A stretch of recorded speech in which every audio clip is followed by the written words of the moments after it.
Hello ചെങ്ങായിമാരെ, അമീറാണ്. ഞാനിന്നുള്ളത് Bangalore അങ്ങാടിയിലാണ്. എന്താണ് ബാംഗ്ലൂർ അങ്ങാടിയിൽ എന്ന് പറഞ്ഞാൽ, 2 ദിവസം മുന്നേ ഞാൻ യുപിയിൽ നിന്ന് വരുമ്പോൾ 2 വണ്ടികൾ എടുത്തിട്ടുണ്ടായിരുന്നു. അത് രണ്ടും പുറത്തുള്ള കസ്റ്റമർക്കായിരുന്നു.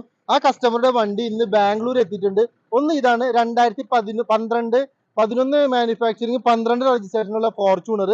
ഇത് 2012 G4 ഇന്റർകൂളർ എഞ്ചിനോട് കൂടിയിട്ടുള്ള ഇന്നോവ. ഇത് തിരുവനന്തപുരത്തെ കസ്റ്റമർക്കാണെങ്കിൽ ഇത് കാസർഗോഡത്തെ കസ്റ്റമർക്കാണ്. രണ്ടും കേരളത്തിൽ രണ്ടറ്റത്തുള്ളതാണ്. ഇതിപ്പോ ഇവിടെ വെച്ചിട്ട് ഞാൻ നേരിട്ട് വന്ന് വീഡിയോ ചെയ്യാനുള്ള കാരണം, എൻ്റെ എല്ലാ കസ്റ്റമറും അവർ ചോദിക്കാറുണ്ട് എങ്ങനെയാണ് വണ്ടി കൊണ്ടുവരാറ്, ഏത് സമയത്താണ്, ഏത് നിലയിലാണെന്നുള്ളതൊക്കെ. അതൊക്കെ കസ്റ്റമർക്ക് കാണിച്ചു തരാൻ വേണ്ടിയിട്ടാണ് ഞാൻ നിങ്ങളുടെ മുന്നിൽ ഈ വീഡിയോയുമായി വന്നുള്ളത്. ചെങ്ങായിമാരെ, ഇങ്ങനെയുള്ള കണ്ടെയ്നറിലാണ് നമ്മൾക്ക് വണ്ടി കൊണ്ടുവരാറുള്ളത് സാധാരണ. മുന്നൊക്കെ ഞാൻ ഓടിച്ചിട്ടായിരുന്നു കൊണ്ടുവരുന്നത്. പക്ഷെ ഇപ്പൊ ഓടിച്ചിട്ട് കൊണ്ടുവരാൻ പറ്റാത്ത സാഹചര്യങ്ങളുള്ള കാരണം നമ്മൾ ഇങ്ങനെയുള്ള കണ്ടെയ്നറിലെ കൊണ്ടുവരാറ്. ഇങ്ങനെയുള്ള കണ്ടെയ്നറിൽ 2 സ്റ്റെപ്പ് ആക്കിയിട്ട് അതിൽ 6 വണ്ടിയോളമായിട്ടാണ് നമ്മൾ കൊണ്ടുവരാറ്. ഒരു ലോഡ് നമുക്ക് 6 വണ്ടികൾ വരും.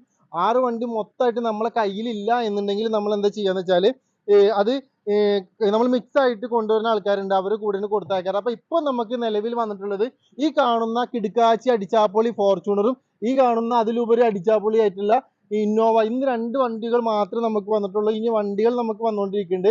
ഇത് കസ്റ്റമറുടെ പേരിലേക്ക് ഡയറക്റ്റ് NOC എടുത്തിട്ട് അവർ നമുക്ക് ഫണ്ട് തന്നിട്ട് അവർക്ക് വേണ്ടി എടുത്തു കൊടുക്കുന്നതാണ്. അപ്പൊ ഇങ്ങനെയാണ് അവിടുന്ന് വണ്ടി കണ്ടെയ്നറിൽ വരിക. അത്യാവശ്യം ചെളിയും കാര്യങ്ങളൊക്കെ ഉണ്ടാവും. ഇത് ഞാൻ ഇനി കൊണ്ടുപോയിട്ട് കഴുകിയിട്ട് റോഡ് മാർഗം ബാംഗ്ലൂരിൽ നിന്ന് കേരളത്തിലേക്ക് എത്തിക്കും. അപ്പോൾ ഇതിനോട് തുടർന്നുള്ള വീഡിയോകൾ ഞാൻ ഇതിന്റെ കൂടെ ഇടും. അപ്പൊ ഇത് കഴുകിയതിന് ശേഷം ബാക്കി ഡീറ്റെയിൽ ഞാൻ നിങ്ങൾക്ക് കാണിച്ചു തരാം.